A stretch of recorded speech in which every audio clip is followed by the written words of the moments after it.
Service celebration to honor Bill's presence in our lives that it has been, but we do recognize his physical presence is no longer here.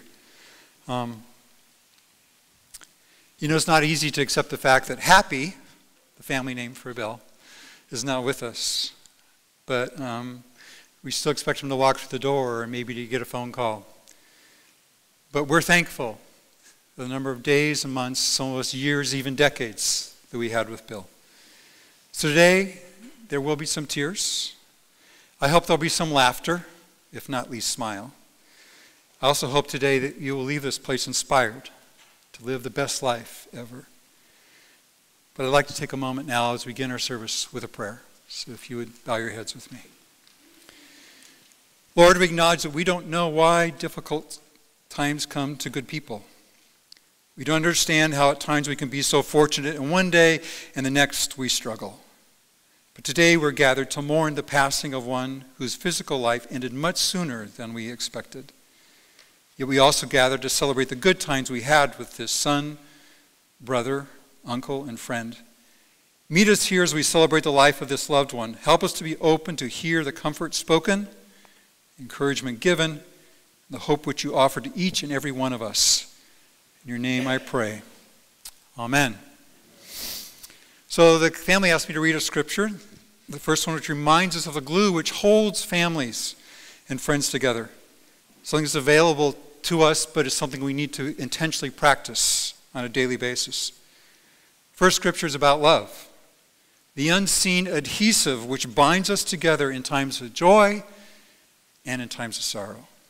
So hear now the words of Paul to the Corinthian church as he speaks about the greatest thing ever experienced on this earth.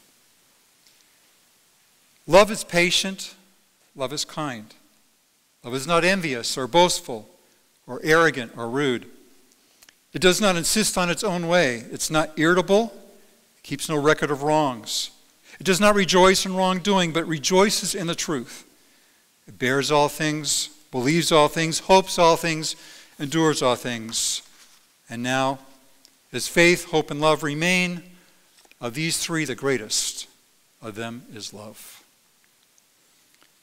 So in this celebration of Bill's life, we have an opportunity to hear from family and friends about the man whom we mourn and whom we celebrate.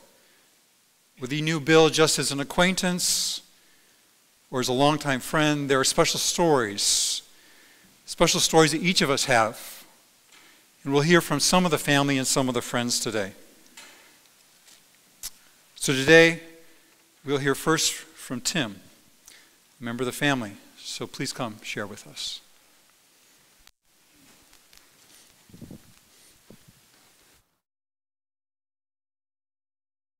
Of you, I am a little bit unorthodox, and I'm going to start my talk and end my talk exactly the same way. And we are celebrating Bill's life. And if you wouldn't mind just giving a big round of applause for Bill's life. Huh?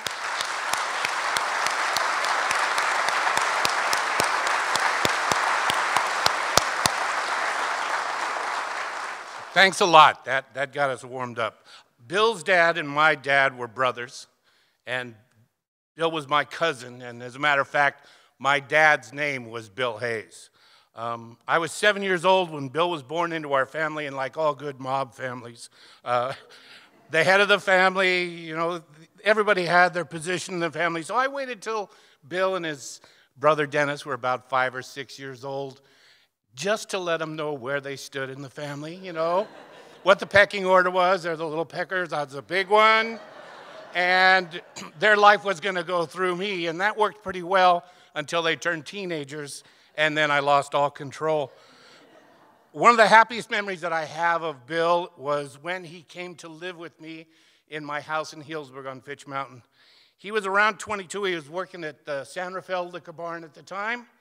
And he was selling wine, working the tasting bar. And when he'd come home from the weekend, wild times were inevitable.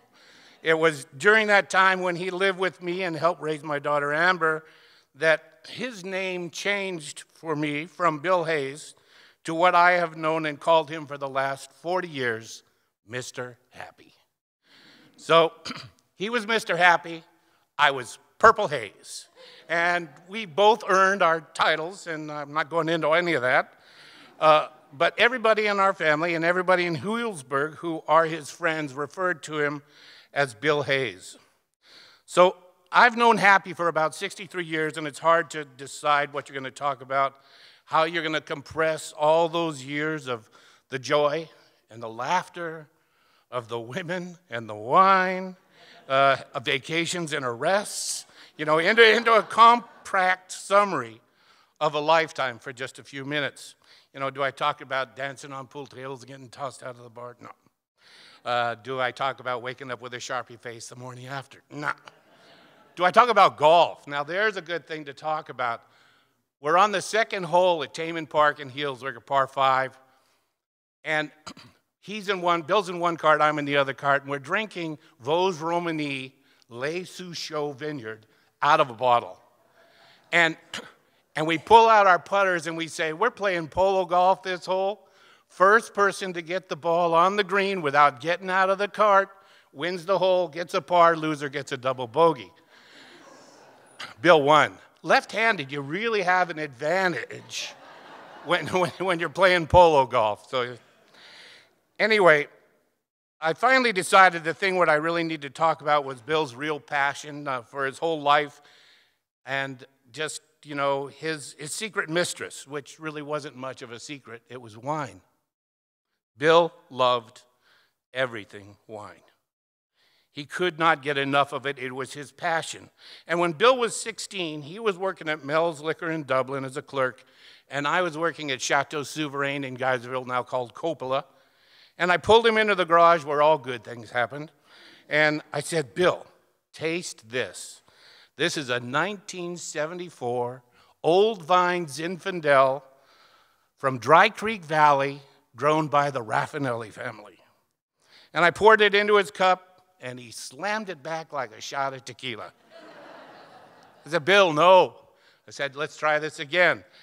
I put it in his cup, and I said, look, this is what you got to do. First, you smell it and trying to pick up the different flavors and aromas. Then you put it in your mouth, swirl it around like you do a mouthwash. Then after you swallow it, see how long the taste lingers. So Bill picked up his plastic Dixie cup and tried it again. And after he did, he said, yeah, now what? I said, so now, every time you taste a glass of wine, you do those 3 steps. So a week goes by, 2 weeks go by, I get back in the garage with Bill. And along with the wine, this time I bring an aroma wheel. I don't know if you remember way back when the aroma wheels came out. And it described the reds and whites and so forth. And Bill was a little confused, and then all of a sudden recognition hit. We were in the area that was describing red wine flaws. And, there was acetate, and there was Brett, and there was Barnyard, and there were tube socks. The light went on, tube socks. It was like, that is what a 16-year-old boy could relate to, is 2 smelly tube socks. And the light bulb went on. It was like, I have tube socks laying around my room. I know what tube socks smell like. Wine smells like tube socks? I got this. And from there on, this wine stuff was easy. So he got his indoctrination into French wines, although he was still working at Mel's. 2 years later, bad floods came. They did an inventory in a kayak of the liquor store. And all of these beautiful wines had been wine-stained and ruined. The insurance company said, we'll pay for it, but it's got to be destroyed and disgorged. And I don't know if Bill destroyed the wine or the wine destroyed Bill, but he was in charge of disgorging it. And during that time, he tasted more Burgundies and Bordeaux and Chablis and Beaujolais than he had ever tried in his life. And so from there on, it was like taking a thoroughbred horse and loading him into the stall at the Kentucky Derby, opening the gates and saying they're off. And Bill went down the track, consuming and tasting and learning and memorizing everything he encountered at an incredible pace with incredible accuracy. I had been on that track for years, and Bill kept lapping me as I was going around. And by the time he reached his 50s, he was recognized as a distinguished wine judge, an accomplished buyer, a spreadsheet wizard, and he showed exceptional ability to taste and diagnose wines with his palate. It was truly amazing, and it was a great honor that the San Francisco Chronicle Tasting dedicated this year's competition to him. And he personally told me that after Thanksgiving, he loved working at Bounty Hunter, and he was enjoying some of the best times of his life. And that he was tasting incredible wine, eating great dinners, and getting an opportunity to do things he'd never done before. But there was another thing that Bill was really incredible at. And that was evaluating people and making friends. He saw all the good things that were in you, all the greatness that was in you, and wanted you to be a part of his life, and he wanted to be a part of yours. One of the most horrible 24 hours of my life, I spent in a hospital 2 days before Christmas praying for Bill. And we were in ICU waiting room. The head nurse comes in and she says, "Who's Bill Hayes' contact?" And I pointed at his mom, Charlotte. And the lady said, "Could you tell the people that are calling our desk to go through you instead of calling us, because the nurses can't do their job?" You know, so later on that evening at 2 o'clock in the morning, Dave and I got a chance to go in and see Bill. And he was heavily sedated while I was in there, and I took his hand and I said, "Happy, it's purple." I said, "Dude, your peeps are blowing up the phone in ICU." I said, "You know, there are so many people out there calling for you. So many people out there love you and concerned about you and care for you and love you and are wanting you to fight this virus and come back to us." And what I said to him then, I felt very strongly about, that Bill needed to hear at that time how important he was to all of you. I didn't want to tell him how I felt because I was purple and he knew what I felt. Bill's blood flows in my veins. Bill's heart beats in my heart. And like I knew what to say when he was fighting for his life, I know what he would want me to say if he were here right now. And it would be, thank you for always being there, for sharing the glass of wine with me, for cheering with me at the Raider games, for having dinner with me, for all the rounds of golf, for having my back whenever I needed you. The reason Bill had such a wonderful life was because it was filled with family and friends like you, who were there for him then and are here for him right now. So thank you. And without any more words, I give you, Mr. Happy, Bill Hayes, a life well lived and a family and friends well loved. One more time.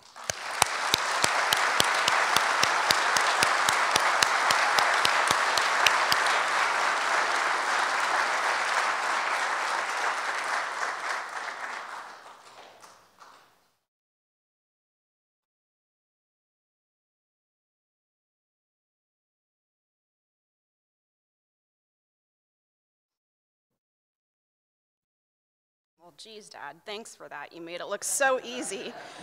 I don't think that I'm going to be as eloquent or that I will hold it together as well as what you have just seen, but I will do my best to get through this, so please bear with me. Whew.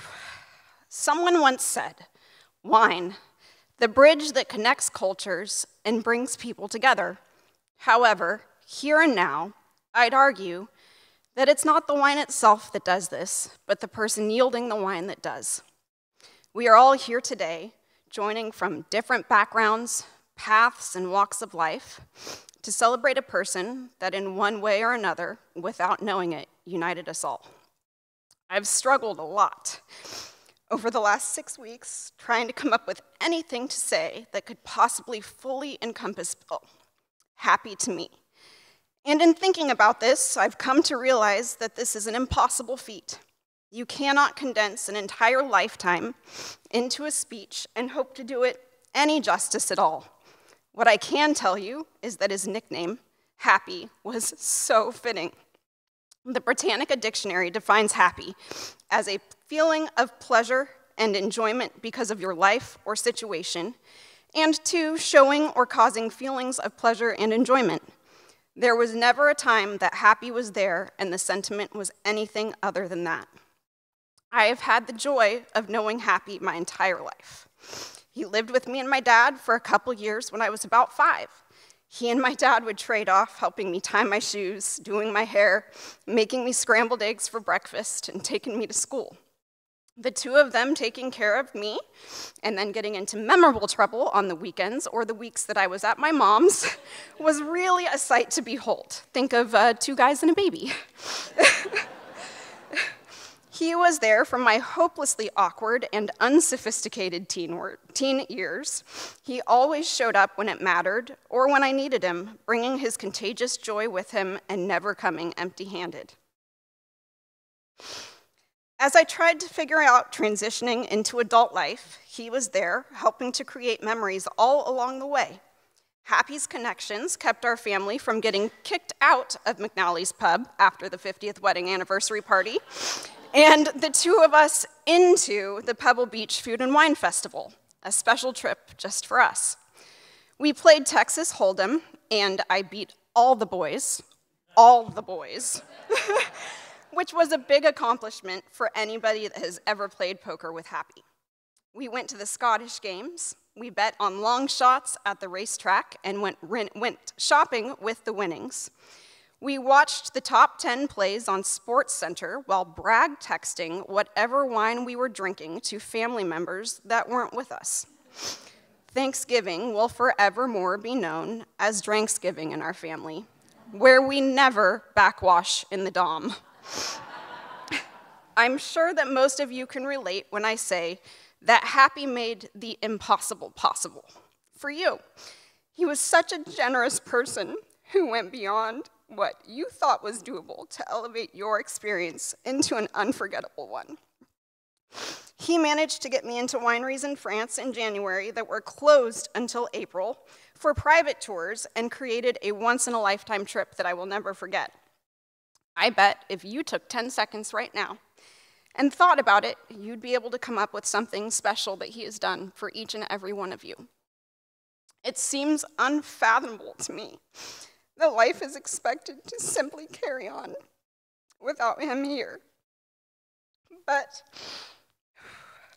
as I sat and thought about this, I realized he is all around us. He left deposits with each of us during his time here, whether it is his warm and welcoming hug, a specific greeting, mine was always, "Hiya, cupcake," or sharing in laughter and outrageous wine. He was always forthcoming with his affection, and as freely as he would give it, it was simply never enough. I always wanted just a little bit more of him.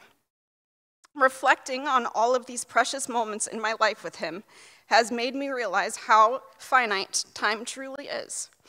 There are many moments that I want to go back to and enjoy all over again, to allow myself to be completely immersed and to treasure the time being spent. Whether it was 1 minute, 1 hour, or a few days, I will always value my time with Happy. We had a special bond, the 2 of us, and his legacy will encourage me to find ways to take advantage of the time that I do have with the people I cherish, because I know it won't last forever. The memories that we have created will, and I will continue to look for ways to include him and think of him throughout the next chapters in my life. I challenge all of you to find your own way to carry him with you every day. I know that anytime I drink a glass of champagne, I will think of him. Happy, words cannot express how much you have meant to me, how much I will always love you. So cheers to everything you were, everything you are, and will always be to me and to everyone in this room who loves you. I'll always be your cupcake.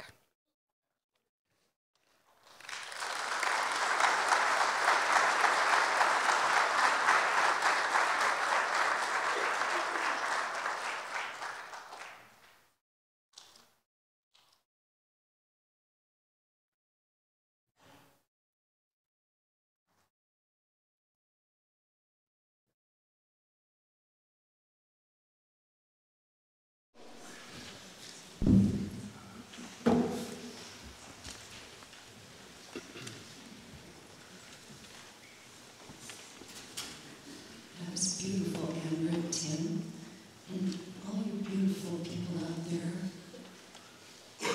No wonder Bill loved you.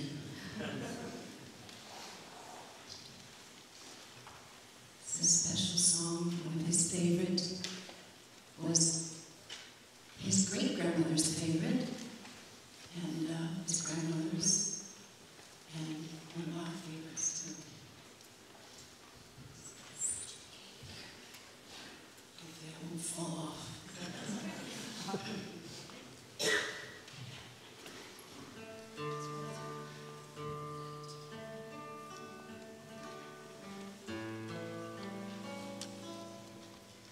I come to the garden alone while the dew is still on the roses, and a voice I hear falling on my ear, the Son of God discloses.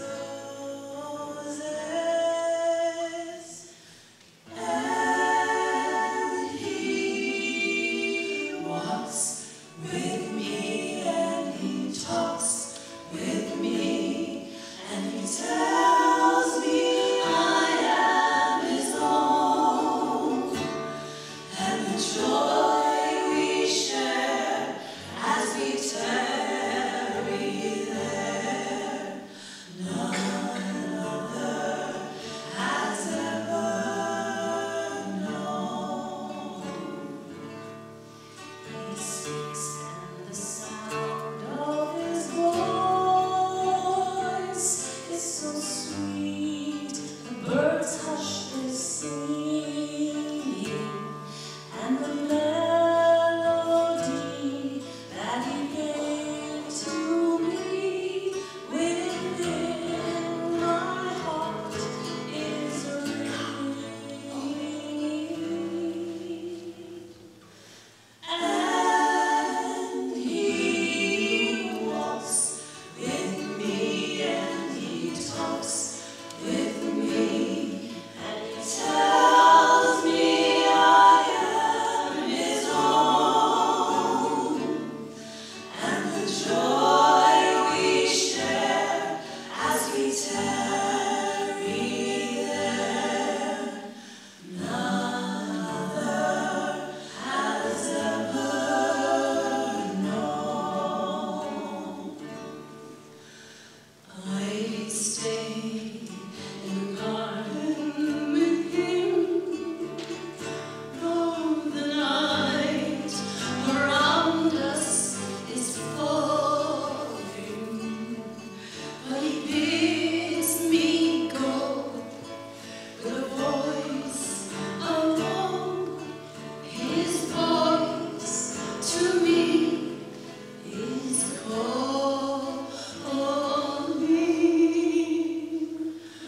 and he walks with me, and he talks with me, and he tells me I am his own, and the joy we share as we tarry there, none other has ever known, and the joy we share as we tarry there, none other has ever known.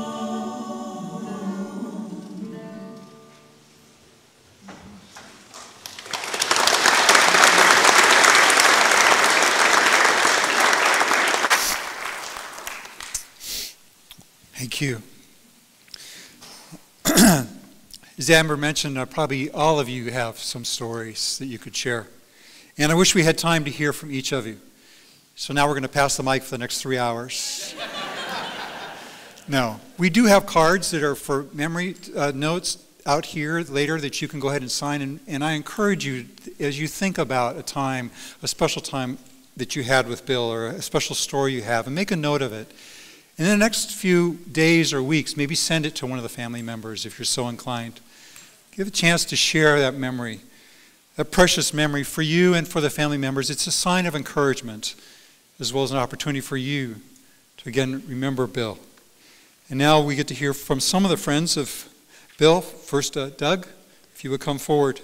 We'll listen to a few others as well.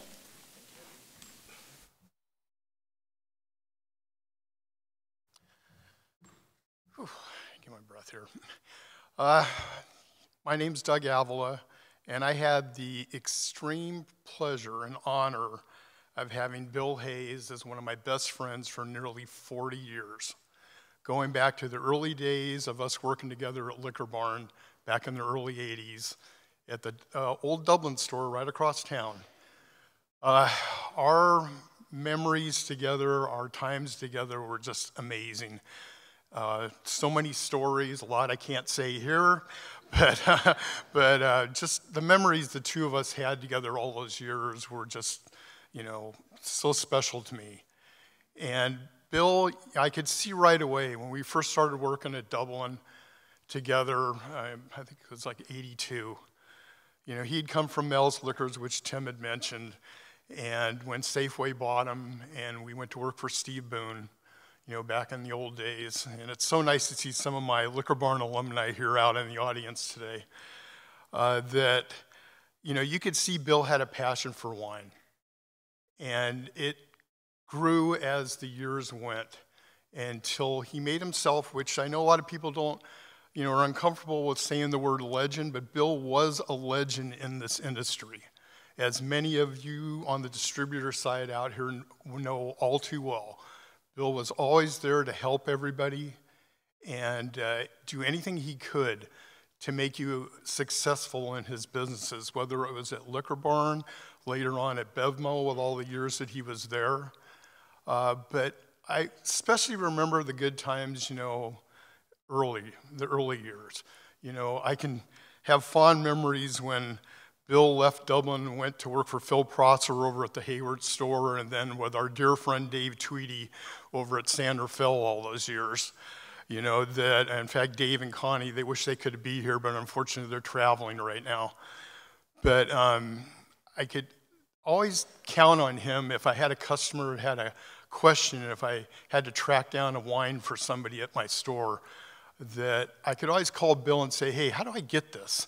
And then all the surrounding stores in our district, he was in District 20, I was District 21, they would all go to Bill and say, I got a customer looking for this. And he was fortunate to work at Sander Fell because you had that Marin money up there, that kind of built his business up. And he just wanted to envelop all the wine knowledge that he could. I think all the trips that we took to Sonoma and Napa together to go try, tastings at different wineries. He would sit there and talk to the wine, as Tim knows, because we used to come and visit you at Souverain. He would talk to the winemakers. He'd talk to the owners. He wanted to learn everything he could about the wine industry. And as the years went on, when he left Liquor Barn to Kendall Jackson for a few years, and then his long career at Bevmo, and finally at Bounty Hunter, he just learned everything he could, and he brought everything to the table, with his wine knowledge and his love of the industry. I think about his trips that he did, the buying trips, to South America, to Europe. He especially loved going to France with his buddies Peter and Cameron and Pat.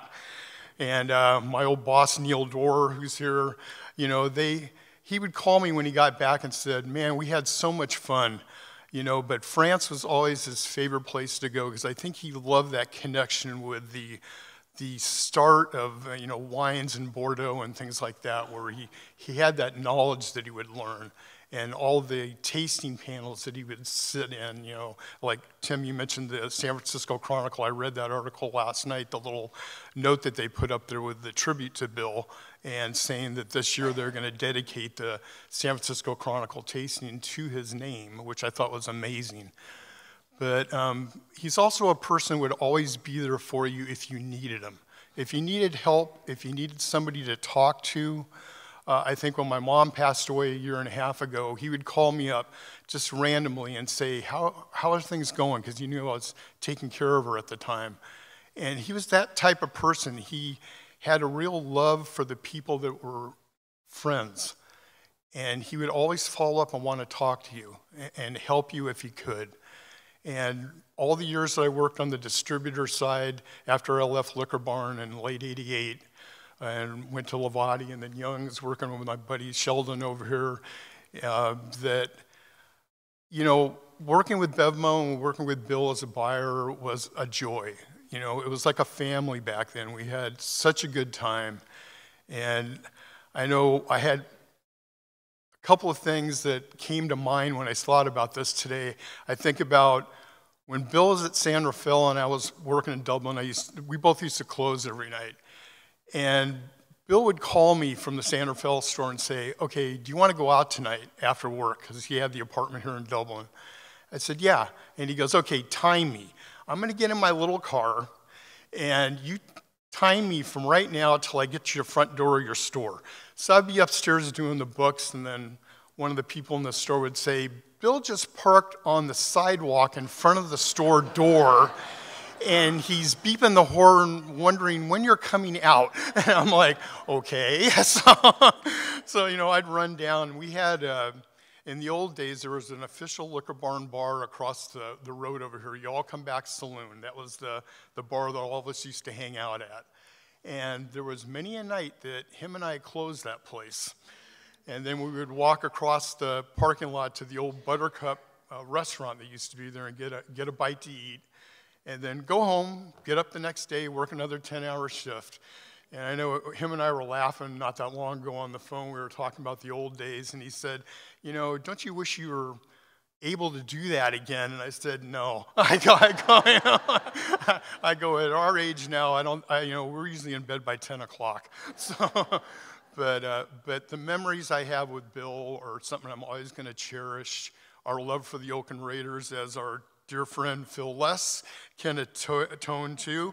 Back when we used to, you know, when he was working out of the San Leander office, you know, in the buying office there, you know, I'd go meet him for lunch, and we'd walk across the street and go over to Harry's Hofbrau, or once he got off work, we'd go next to Ricky's, you know, which was the official Liquor Barn bar at that time, and, you know, our Liquor Barn, excuse me, Oakland Raider bar, you know, and we go hang out over there, but all the memories, the tailgate parties at the Raider games, like I mentioned, all the winery visits, and just him being there as a friend.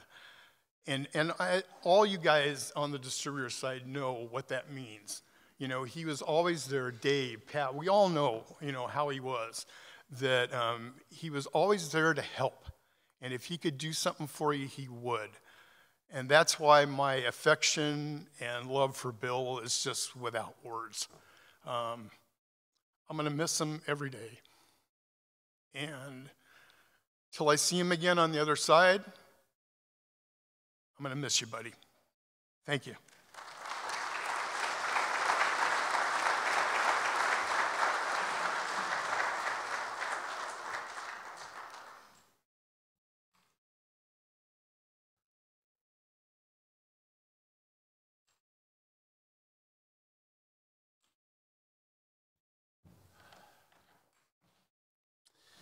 Hi, everybody. I'm Pat Morgan. Before I start, I just wanted to send out a thank you to Bob Thompson, Dave Cecil, Mark Colopy, DMAR, my friends at the Hooligans. We put together a bunch of wines that we're going to share that Billy would love. So looking forward to toasting with you later.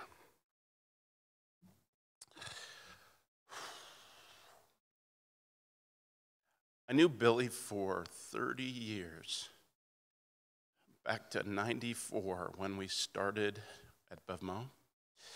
He was everything you've heard tonight. Incredible guy.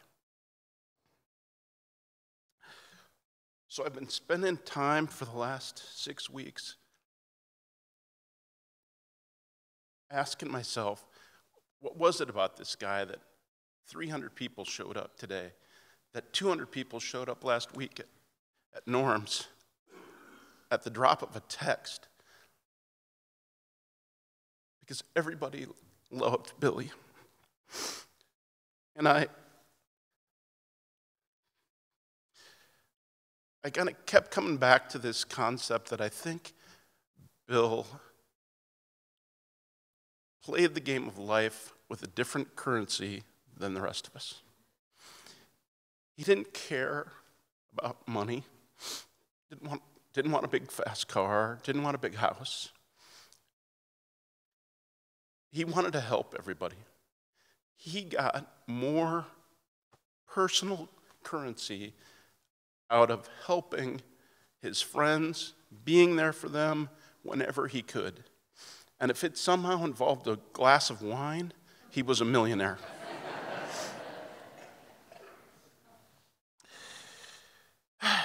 So I was thinking, what would we be doing today if Billy was still here? Because Billy loved wine, but he was good at a lot of other things, and he loved to share it with a lot of other people. I can tell you, this week, Bill would be spending 30 hours working on his ribs for the Norm's Super Bowl party. He loved it. He could make ribs like no other. And he could go into the bar and he could have bought everybody in the Mug Club a beer, but that would have been easy because that's monetary. Billy currency would be, I'm going to go make the best ribs I can, and I'm going to enhance every one of those guys' Super Bowl experience because my ribs rock.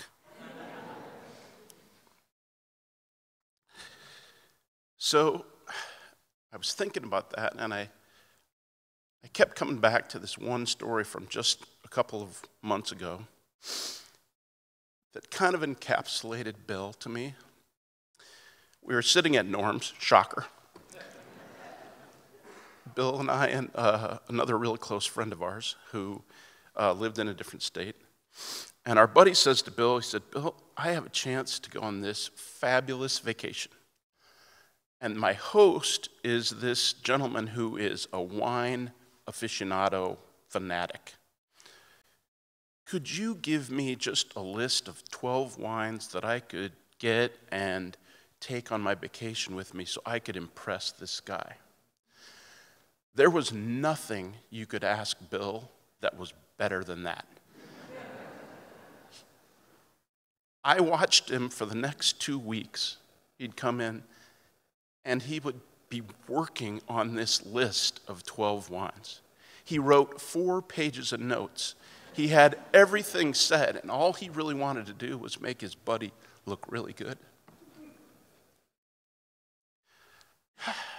So I come in about 3 weeks later, and I said, where are we with the case of wine? Now, I'm in the middle of this transaction because as good an Excel expert as Bill was, and as good at any green screen at BevMo, he was terrified by social media. And if it involved PayPal, Zelle, something like that, could not do it. To Bill Hayes, Venmo was via Morgan. Every time Colopy had a new Squares pool, Pat, can you send $100 to Matt Colopy? I just started entering twice. True story. So I'm in the middle of this transaction, and I said, are we about ready with the wine? And he said, yeah, I've got it all set. I'm like, well, what are we talking about? How much money here? And he said, well, gives me the whole list. 12 wines, fantastic, out of his cellar. I read all 4 pages of notes. This thing's worth a lot of money. And he says, do you think I should charge him? And I said, of course you should charge him. I was there. He didn't ask you for a gift. He asked you for your knowledge.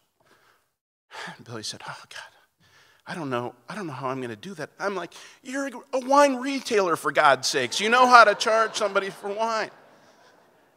So he goes back, he comes back 2 days later, and he said, Pat, I figured it out. I know what I'm going to charge for that wine. I said, okay, what is it? He said, it's $795. And so I looked at him and I said, I knew how much the wine cost. I go, $795. So you wanted a discount down from $800? I mean, why $795? And he says, because for $795, I can go buy a Traeger and I can make even better ribs for everybody at Nordson. That was Billy. If he could take something with Billy currency, make his friend look great, and then parlay it into something that made 50 people happier, that was Billy currency. I'm going to miss you, Billy. I'm not going to forget. Sláinte. See you guys later.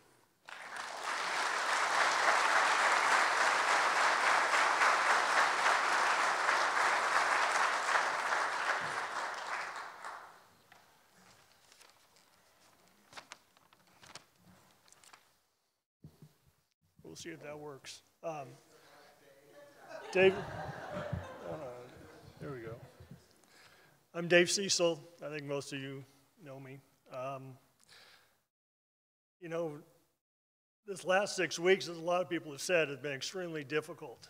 I found myself constantly thinking of Bill, constantly thinking of what to say, making notes and, you know, texting myself and all that, and trying to figure out, you know, how do you honor somebody that you've known like Pat for over 30 years. And then this morning when we were getting ready, my wife said, what about that watch that Bill gave you? And said, you should wear it. I said, I've got to find it. So we found it, sat in my drawer, and I looked at it, and it wasn't running. But I touched it and turned the dial, and there it goes. It's 13 years ago that he gave it on my 50th birthday. I've worn it here and there, but it's just like Billy. All you needed was a hug and a handshake, and it worked. It never mattered how long the gap was that you saw him. These past, like I said, 6 weeks have been really strange. Gigi and I have had a great opportunity and a blessing to spend a lot with Charlotte. And Janie and Tim and Pat, Steve, you know, reminiscing and talking about Bill. And for me, you know, hearing stories about Bill in his 1 to 30, you know, I didn't know him when he was in high school or when he first was starting in this business. I like Pat, I met him when Bevmo kind of started happening. And that was in '94. But the friendships that Bill has had with all of us is never ending. It's really amazing that one person that, you know, whether you see him daily or see him weekly or yearly, has an effect on people. And the only thing I was thinking, you talk about, you know, the guys that donated wine and things like that, it's really a shame that we're not sitting here with a glass of wine in our hands or beer or Coors Light or something like that, because we all had the opportunity to share a beverage with Billy over the years. You know, like I said, I met Billy about 30 years ago. And in the first 12 to 18 months, as far as our friendship started, we were both single after first marriage. We hung out a lot. We did some things. And Billy quickly came into the world that I lived in, which was the Oakland group. And it didn't take long for him to become a regular on Friday and Saturdays, where we'd start our evening at the Kingfish, having beers. The group of us would go and find a place on College Avenue and have dinner. And then we'd end at McNally's and have a few beers, or cocktails, Irish coffees, whatever the case may be. Billy fit in so quickly and easily with that group that he didn't know anybody. But he quickly became friends with all these guys. The guys are back here in the room, a lot of them are here. And he became a staple in the group. He was so easy because he had that enduring, caring attitude, demeanor that just made it easy to be his friend. You know, we talked about the Raiders, and I would like to say thank you that you said that your shirt reminds you of Merlot and not some other team that maybe be in the Bay Area. That would not have been cool. But Billy was a diehard Bay Area sports team. Well, sorry. He was a diehard East Bay sports team. Billy loved the A's. Billy loved the Warriors. Billy loved the Raiders. And in '95, when we were sitting around trying to get season tickets and the greatness of the Raiders was coming back to Oakland, Billy was all in. He said, whatever it is, whatever it costs, I want to go. And for however many years, 12, 15 years, whatever we bought tickets for, he was a fixture. He sat in the same seat every game. He was in section 205, row 4, seat 3. That's where Billy dropped his ass, and he had a great time. He thoroughly enjoyed it. Over these last 6 weeks, too, spending time with Charlotte, you know, she's allowed me to kind of look through Billy's phone and find pictures or find contacts and stuff, so hopefully we got a hold of everybody. And what seemed to probably be over 1,000 pictures in his phone. Scrolling through it and seeing just the memories that I had with him from either our holiday parties or his 50th birthday party, or the Guos, or dinners and partying up at Bix's for many years up in the Oakland Hills. I found out one thing, that Billy was not shortchanged when it came to having fun. When you look at Billy's phone and you see the picture from his travels, not only in the California wine country, but to Europe, and the dinners and the wines that gentleman was able to enjoy, second to none. I mean, that guy, he did it right, and cheers to him for that. The other thing that I was thinking about when, being with Charlotte, is that Charlotte kept on saying about how Billy was her rock, and that Billy was always there. Billy's love for his family and his friends was second to none. And his love for his mother, Charlotte, was second to none. And as Charlotte has said that he was my rock, you, like I told you, were equally his rock. And everything that you did for him over his life, you couldn't have done better. You were fantastic. Last Saturday we were over at Charlotte's house, and Janie was there, and Steve were there, and we're sitting there talking, and it's funny to hear people that grew up, and raised Bill and things, and hear those earlier stories. And the one thing that they kept on saying, Billy was always notoriously late, right? He never was on time as a kid, as a teenager, as an adult. He always was late, always running behind. And Janie said, this kind of makes it even more ironic that the one time Billy decided to be early was to go to heaven. So I'm going to leave you with one last thing.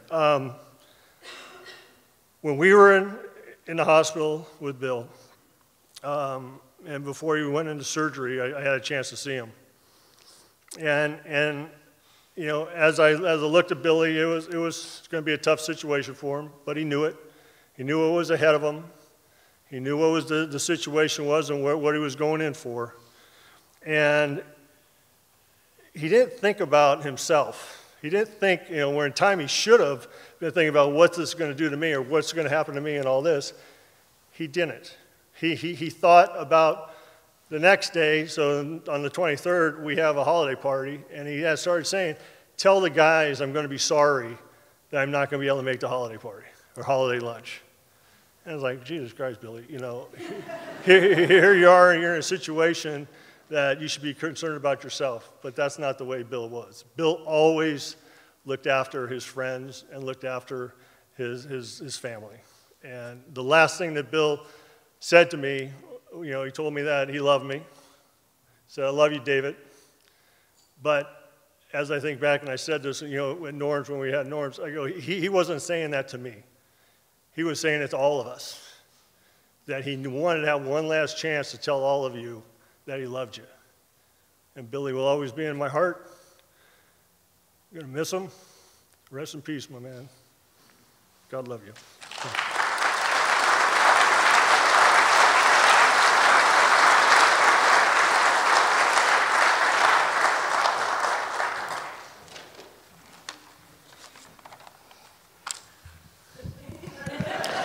Tough act to follow there in many ways. Well,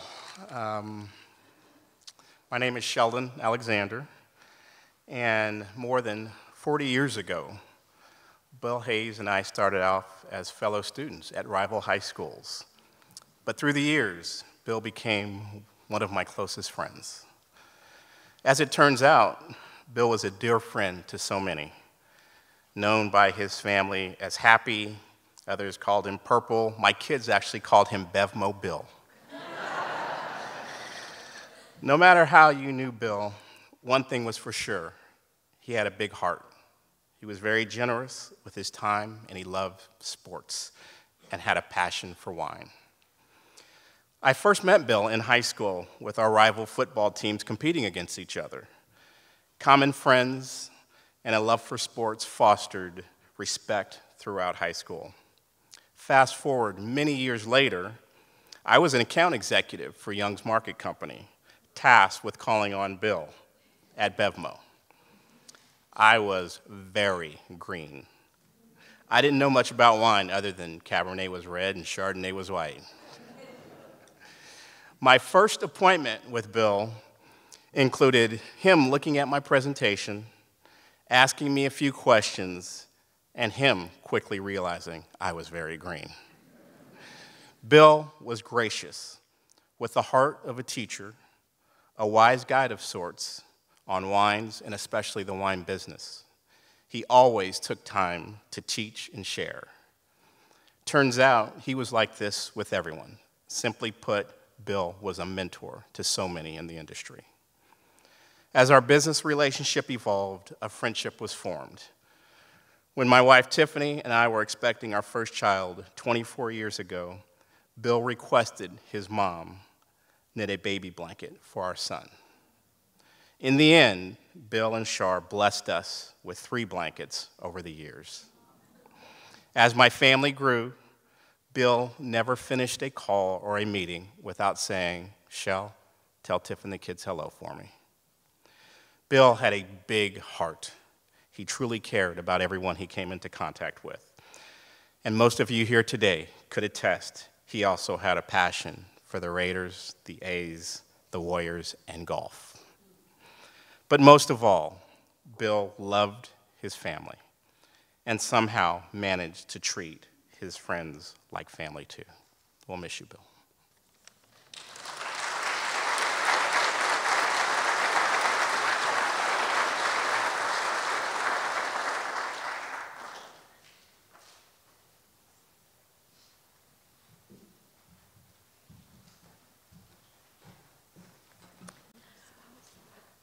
Wow, that's a lot of people.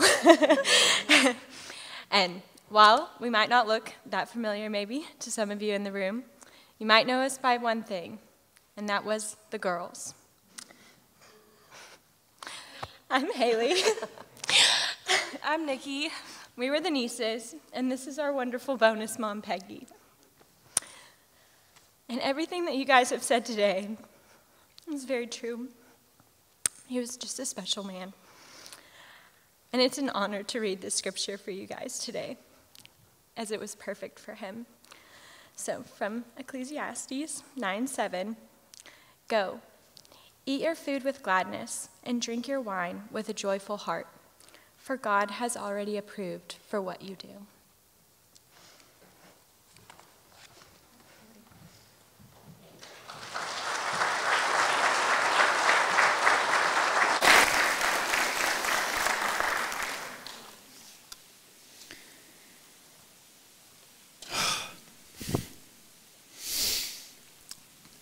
Today I hope to do three things in the short time I have for you here. First, I want us to take time to mourn the passing of Bill Hayes. I think it's important we acknowledge his physical presence is no longer with us. It's okay to be sad and to share our tears with each other. For even we find in chapter 11 of John, when Jesus came to console Mary and Martha about their brother Lazarus dying, it says the shortest verse in the Bible, Jesus wept. He cried, even though if you read further in the story, he resurrects this man from the grave. But he knew what it was to have a compassion for people. And sorrow is a painful part of life, but it's not the final answer. Also today we are here to celebrate the life of Bill Hayes that he had here on earth. We'll reflect and remember those special times, those times we laughed and played together, those special times full of joy. And lastly, I hope when you leave this place today, you will be inspired. Live out the life you have been given. We are all important in this world, each and every one of you. And we each play a part in the ongoing functioning of this planet. And we can, I believe, make this world a better place, just as Bill did and continues to do.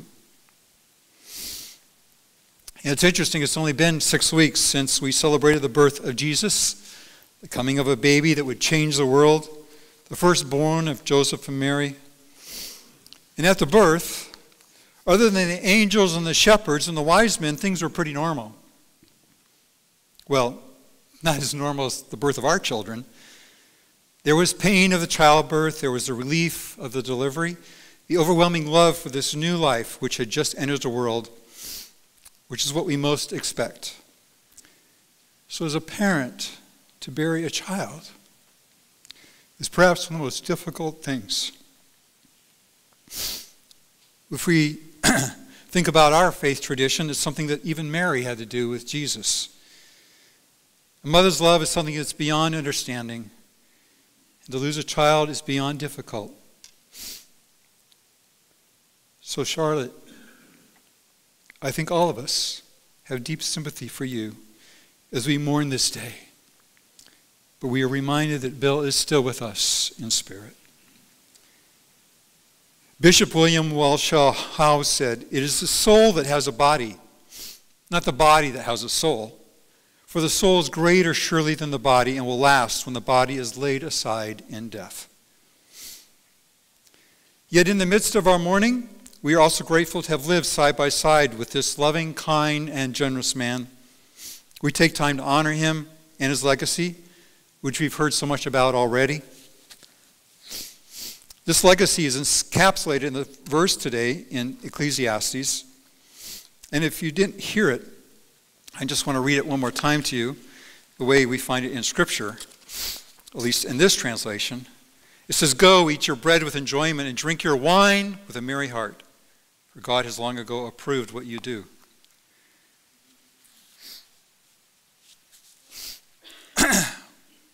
One of my favorite quotes is by an Irish poet named Padraig O'Tama.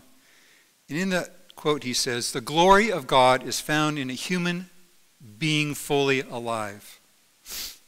A human being fully alive. And so I was glad to run across the translation of this verse that I just read, or was read earlier, by Eugene Peterson.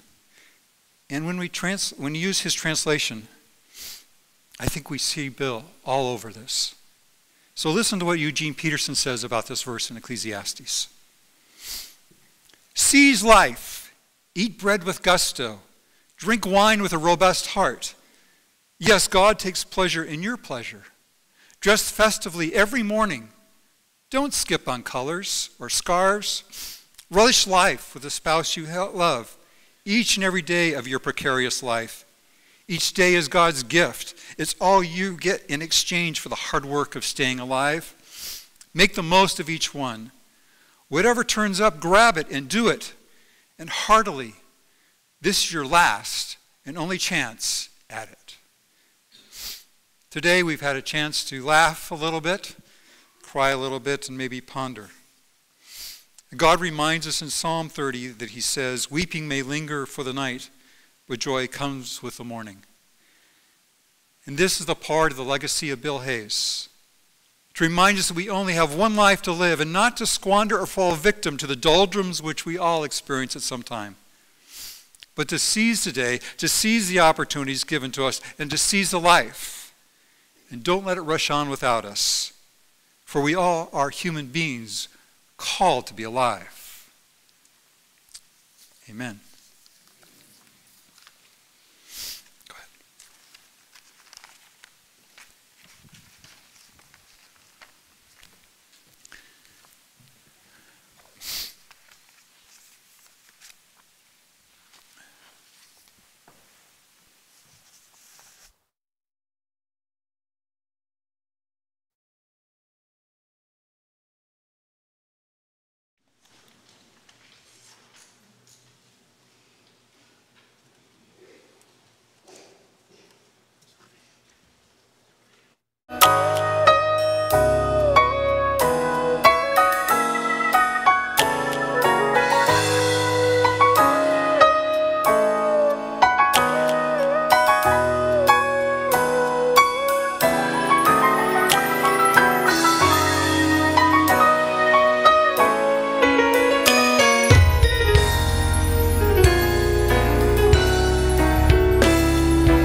Yep, I got to rearrange the furniture because I'm a clumsy ox and I'm going to trip over this stuff.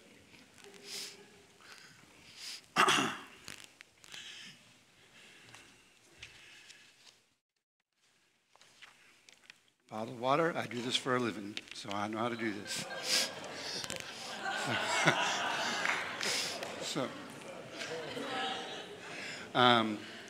And I'm going to talk a little slow. I'm his brother, and I'm from the South. So y'all are going to have to bear with me. There's some translation dictionaries in the back. And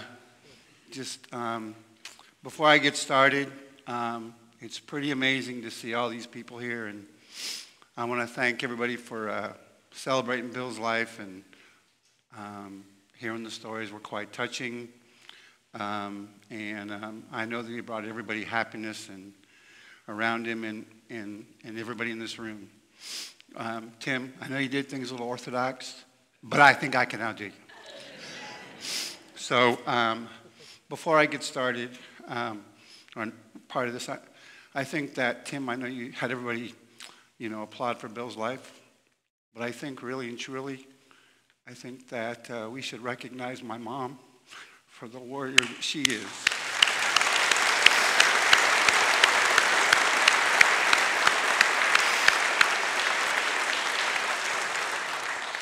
She's been through a lot in the last 14 years with my dad. Bill's been there with her. I've been there on the phone, been away from home for a long time. But you are the epitome of strength, Mom. And I don't know how many of you know this, but 3 kids, 2 years, 2 days. That's pretty amazing. My first brother that she buried was born on September 25th, 1959, and Happy was born on September 27th, 1961. That's a pretty amazing woman there. Dad probably needed to know when to stop, but I just, you make our life something special. And on a personal note, I want to recognize my daughters and my wife. I'm trying to do this as best I can, Many of you don't know, but my wife makes the most courageous decision, without going into all the details, to be here to support me. And she has a lot of things going on. She lost her dad 2 weeks ago. Okay, and she chose to come here, and her mom's in hospice. And she came here to be with me to support. I married a warrior too. And I'm sorry that it's personal, but guys, it's just the way that we were raised. So I just wanted to make sure that everybody here knew what a commitment is made by our family. And we call the 5 of us, we're the core, okay? And it means a lot. So I wanted just to say thank you. So we'll talk about this picture probably in the next 45 to 50 minutes. So I talked to Tim before I came out here, and I said, Tim, it's going to be really good because I got assigned something at the last minute, and I had to do a presentation for 7.5 hours. I won't have much left in me when I get here. So why don't we just say, this is a story about a boy named Bill, okay? And he knew as Happy. So how about a little happy stuff for us? Can we do that? Hold on a second.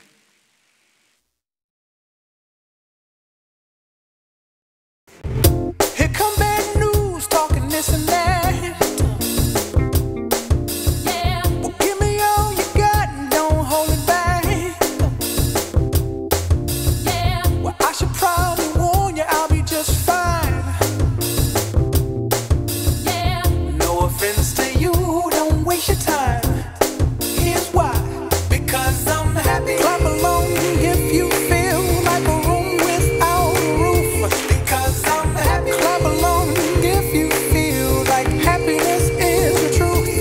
Because I'm happy. Clap along if you know what happiness is to you. Because I'm happy. Clap along if you feel like that's what you want to do.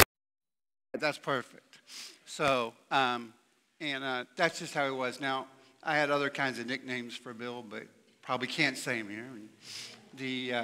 But he did have a passion for golf and a passion for the Raiders, passion for the A's. We did share the passion for the Warriors, but obviously Niners are in the Super Bowl and he's not happy. So, I think that in some ways this is kind of relevant to the weekend. One of the things, Bill loved playing golf at Pebble Beach. And, he would tell me that he was going to go there and, how great he was at playing golf. And I was like, awesome, Bill. But this is the weekend for Clambake. And I know that he's over there watching over us, but he's watching over the Clambake as well. Because that's where he would be. He would be enjoying that tournament. So, and then his passion for the Raiders.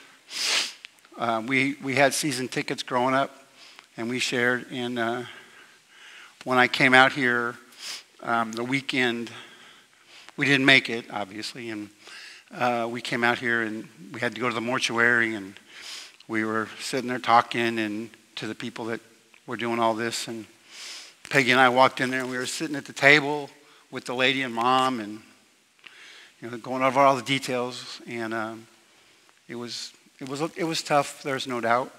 And so then the lady said, "Well, we got this little wooden box we can put him in." I'm like, "A wooden box?" And but when I walked in there, I had seen this urn, and I just sitting there listening, and so Peggy and I and Mom were talking, and said, "Well, what do you think?" I'm like, "Well, right now I haven't slept in 3 days, and I'm not thinking." And so, but I had noticed this urn sitting there, and there's no doubt that was a message, right? A message. He's still hovering over me. So Mom said, "Well, I don't think a box would work." She said, "Okay, you decide." I looked at Peggy, and we had seen the same thing. It's like, he'd want to go out as a Raider. So there he is. That's why it's the urn of silver and black. Okay? And so, we've talked a little bit, or we've listened to a lot of people talk, and, Bill always wanted to go big, whether it was with his heart, with anything at all. And he started out big from the beginning. He was 24 inches long. He was almost as big as me before he even got here. And so he just wanted to go big, right? And his stature was big, his heart was big. And everybody in this room knows that's how it was. So I was pretty fortunate. I was you can't tell now, but I was pretty small. I wrestled 89 pounds as a senior in high school. So, but Bill never let that hold me back. And we were diametrically opposed. He liked the Raiders. I liked the Niners. I liked Stanford. He liked the Bears. So, I liked the Giants, and he loved the A's. Matter of fact, I told him I was coming home one time, and I said, I'm going to go to an A's game, because I lived in San Leandro, so I got on BART. Hadn't been home for very long, excuse me. So I said, I'm going to go to an A's game. And not to date myself, but they didn't have cell phones back then. They had pagers. So I said, I'm going to go to an A's game, Bill. Can you go? No, I can't go. So I went to the A's game, and just like I always did at A's game, had a couple beers. By the fourth inning, I was sound asleep in my chair. Anyway, he was the athlete in our family. And I always aspired to be that guy. And he always said, well, you can, as long as you do my homework. Which I did. I did a lot of his homework, and we were diametrically opposed. And, he said to me, he said, are you playing golf? Yeah, I'm playing golf, Bill. I'm doing really well at it. He goes, well, what can I get you for your birthday? So he bought me a driver. I still have it. And it's a copper-plated driver. I couldn't tell you if it's a good one or a bad one. And I called him back, and I said, man, thanks. And he said, "That's a really good driver, Dan." And I said, "Well, yeah." I said, "Did you buy it used?" And he said, "No, it's brand new." "Bill, there's ball marks on the face." And he said, "Oh." He goes, "I had to try it out to make sure that it was good for you." So I said, "Well, Bill, not till I stretched the truth," not that he could do that, but I said, "You're left-handed. I'm right-handed." And he said, "I can still hit it further than you right-handed." So anyway, so that's what it was. And he, again, always going big. He was my protector. And I know he's probably done that for a lot of you in whatever realm of your life he has touched. He wanted to go big, so he talked my mom and dad into getting the St. Bernard, because now everything in the house was bigger than me. So let me, if I could just give you everyone a couple stories that showed you how he was my protector. When Mom and Dad made life great for us. We lived in a white ghetto. We took the bus to school, and we just couldn't wait till every other Friday when we could get lunch money to have pizza or fish and fries, or fish sticks, I'm sorry. So we were standing and waiting for the bus, and I'm this little weenie guy just kind of hanging out there, and this kid's picking on me because I'm an easy target. And those little metal lunch boxes that came with the thermos and had the favorite cartoon character on it. We're standing there like, this kid's like really just picking on me. And next thing I knew, Bill had set his thermos down and was beating the fire out of this kid with a lunchbox. Wow, that's pretty awesome. Not very many people could say they had a little big brother. And we played hockey for a long time, and a lot of times we didn't get to play on the same team. And as many of you have experienced with Bill, is like, and he was an athlete, and there was like certain places that you always just played better at. Well, we played really well at Belmont and San Francisco rink, and we got there and we were playing Bantams, which is like 12 and 13-year-olds, and we got there and it's like Dad was coaching, and we were playing midgets, not the little ones. It's 14 to 15-year-olds. So there's a little bit of a difference between a 12-year-old and a 15-year-old. I played goalie, which means that you just kind of stopped the puck and you did those kind of things. Never got in fights. Hockey goalies didn't fight back then, and you had to be the little guy to do it. Well, we were almost over. The game was almost over, and I was having probably the best game that I ever played. This kid shot a puck from between the blue line and the red line, and I caught it, luckily, stuck in my glove. And I went, oh, couldn't get it out. It was stuck. I turn it over and I freeze the puck. Here comes this 15-year-old, and he's beating the fire out of my hand. Oh, what was that? Stop. He hit me again. Like, okay, well, I wasn't good. So I took my stick hand, it's called the waffle, and I went whoosh. And I knocked him silly a little bit. And I looked up, and here comes Bill with his stick. Whoosh.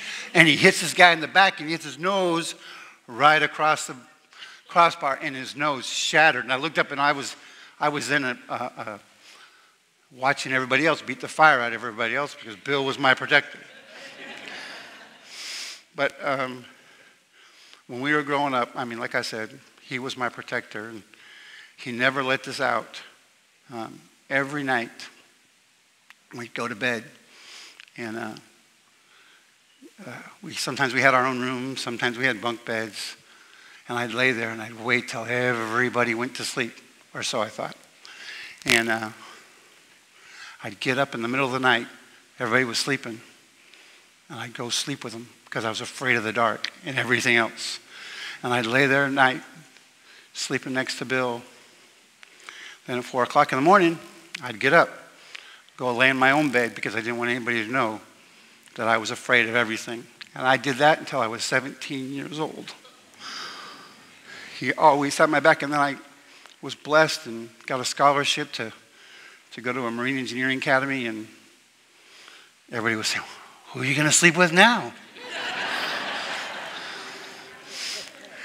And Bill reached over and he said, "I got you." So, and I never slept with anybody else. Well, obviously I did. I have 2 daughters, right? So, but I will tell you, this is, and I thought, like, again, talking about how he was my protector, and so one night he decided he was going to do some sleepwalking, so he had to, like, get over Dennis. He's walking out there, and my dad heard him get up. I'm kind of peeked around the corner because I didn't want to get busted that I was sleeping with Bill. My dad looked out there to see what it was, and Bill went, he thought he was at the OK Corral, and he went, "Draw!" He didn't remember. I told him about it later. It was pretty funny. But then I couldn't make weight to play football. I was too small. Bill never let that bother him. He was like, "I'm going to let my big brother," or older brother, sorry, be a participant in this. And so Coach Anderson and my dad decided, after talking to Bill, that I could be a conditioning coach because I couldn't play. I wasn't big enough. And Coach Anderson said, "Okay." And I've heard some people say Billy Boy, and whoever was calling him Billy, I'd like to know how you got away with that, because I wasn't allowed to call him Billy. But Billy Boy, his nickname in Pop Warner was Bebo, and that was just stood for Billy Boy. And Coach Anderson was from the South, from Tennessee. We became really close personal friends. And so he said, "Hey, Ted," my dad, "can I take the boys for a walk on the trail?" And so he said, "Sure, you guys can do that."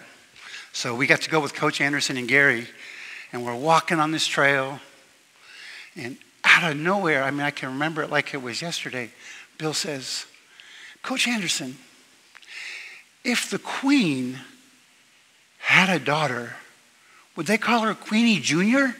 Like, "Queenie, where did you get that?" And then we were walking a little further, and Coach Anderson was like, he said, "Hey, Bill, look at that mallard." Duck hunting's big in the South, and Bill was straight faced. He said, "Coach Anderson, that is not a mallard. That's a duck." So, and Bill, we would talk on the phone, and we were just buddies. We went our own ways. I went off to college in East Coast, and we pursued our own goals. And I mean, y'all have heard it here. Sorry, that was Southern slip there. But Bill excelled in his field, in his work, and that was his passion. And little did I know how proud he was of me, my academic achievements, providing him 2 nieces that he dearly loved, and he loved them, and his aura of happiness just embellished the room.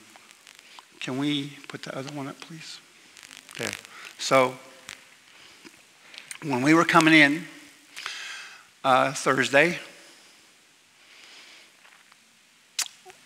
we saw this, okay? And I want you all to know how rare a double rainbow was, or is. And that vibrance represents Bill. He's with us today, okay? That rainbow was going through Castro Valley, and my daughters couldn't get pictures, and they kept saying, "Uncle Bill's with us. Uncle Bill is with us." And he always did. He always brought life. He always brought vibrance into the room, into wherever he was. And it's because of y'all, okay? And his family. He just loved them all, okay? So Bill was about family, and he carried the burden of taking care of Mom, and he never complained. And he could have. But at first, it was tough on him, and he was like, "No." And then, honestly, he loved you, Mom, and the codependence is a positive thing, okay? And he's always going to be with you, okay? And so, he was there when Dad called, when Dad went home, okay? And I just want to say thanks, Bill. But when I was talking to Pastor Randy yesterday, was it yesterday, Randy? Okay, thanks. I'm losing track of time a little bit, but we were talking about family, and we were just a brief conversation, and I really feel this way. Family is not just about bloodlines, okay? It's about your circle of influence and the people that you surround yourself with. That is what family is. The bloodline is just a bonus, okay? And it truly is, okay? And we reciprocate that. And I've used this recently, and I think as I prayed about this for the last 6 weeks, and I've heard everybody say that, and it makes me proud in my heart that Bill was everybody here where you were part of his family. And if you take nothing away from what I talk about today, I want you to think about this. Family, I like to use acronyms. And here's what family is, and if you agree with me, that would be awesome, but I think that it would be something that you could take and use it to empower your life. Family means forget about me. I love you. And that's exactly what Bill did. He loved everybody in this room, and you were his family. And I just want you to know. Hardest part. So as I close and I say goodbye to my big little brother, I want you all to know that he's at peace with the Lord and our Savior. 2 minutes. 2 minutes before he was called home, I was laying in bed, waiting anxiously for the phone to ring to know, because they had told me that he was eminently going to go see our Father in heaven. And then I had a visual, and it was not a dream. It was a visual, and I could touch it. I saw Pops, and I saw Bill going to heaven to be with Jesus. And that's real. It's not a dream. Okay? I promise you, it is real. We saw the double rainbow, and as Peggy and I were going home on Christmas Day, we're on the vehicle that takes us to return our rental car, and there's a plateau cloud sitting there, or whatever, I don't even know what the words are. It's in the sky, and we look up, and there's this grandiose figure towering on top of this cloud, and we looked at each other, and we said almost simultaneously, he's going to make sure we got home, and he wants us to know that he loves us and he's at peace. Okay? And I want you to know this is a celebration of happy, and we should be happy. Okay? And I thought about doing this, and I think I'm going to do it. Because how many of you have called Bill and said, hey, he got his voicemail. And he said, this is Bill Hayes. Leave me your number, and I'll call you back. Well, good luck with that, okay? So what I wanted to do, if I can figure out how to do this, because I'm from the South, I'm not real smart. Hold on.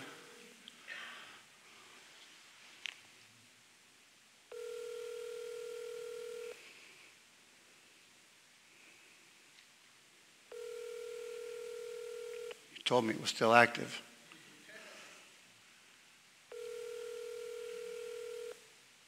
Or maybe he's on the other line.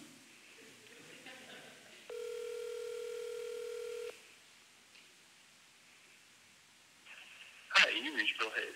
Leave me a message and I'll call you back as quick as I can. Thanks. Have a great day. Okay? He's going to call you home someday. He's going to call you back. I love you, buddy. I'm with you, and thanks for being my greatest protector of all time.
sings my soul, my Savior God, to thee.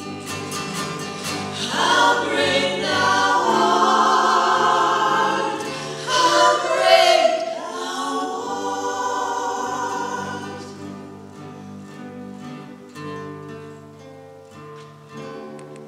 And through the woods and forest glades I wander, I hear the birds sing sweetly in the trees. When I look out from lofty mountain splendor, I see the brook and feel the gentle breeze. Then sings my soul, my Savior God, to thee. How great thou art, how great thou art. Then sings my soul, my Savior God, to thee. How great thou art, how great thou art. And when I think that God his Son not sparing sent him to die, I scarce can take it in. That on the cross, my burden gladly bearing, he bled and died to take away my sin. Then sings my soul, my Savior God, to thee.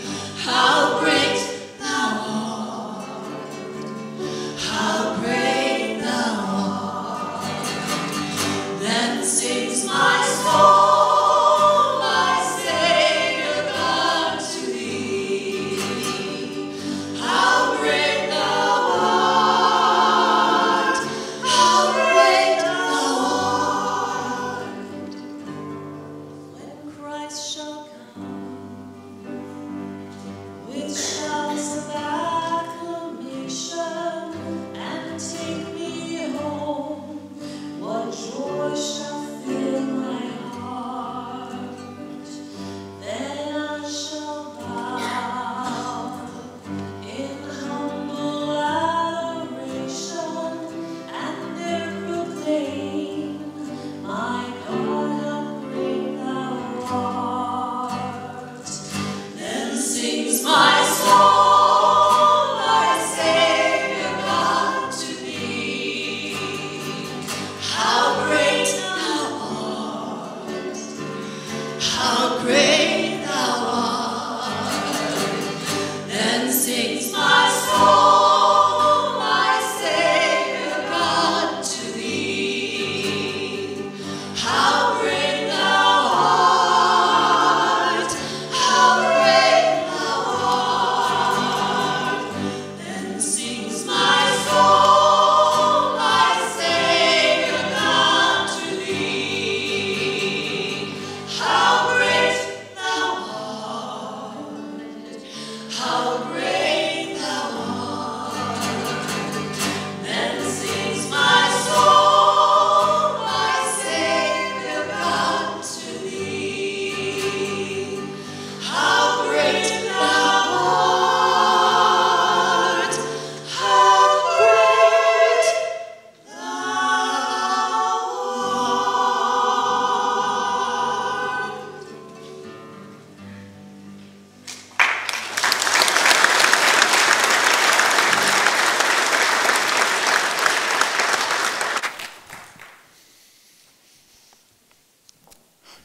Thank you.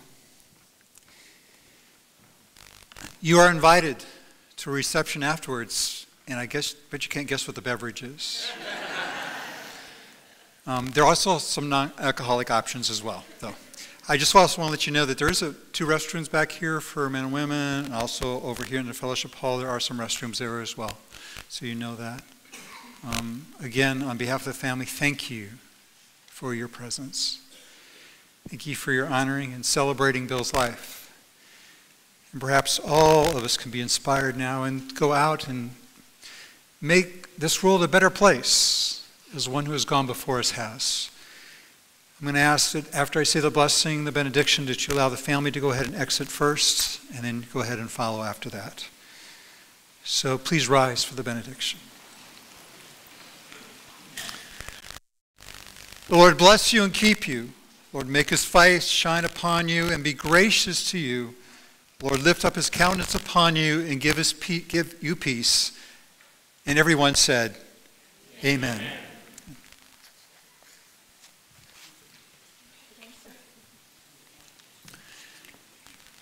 Bless you.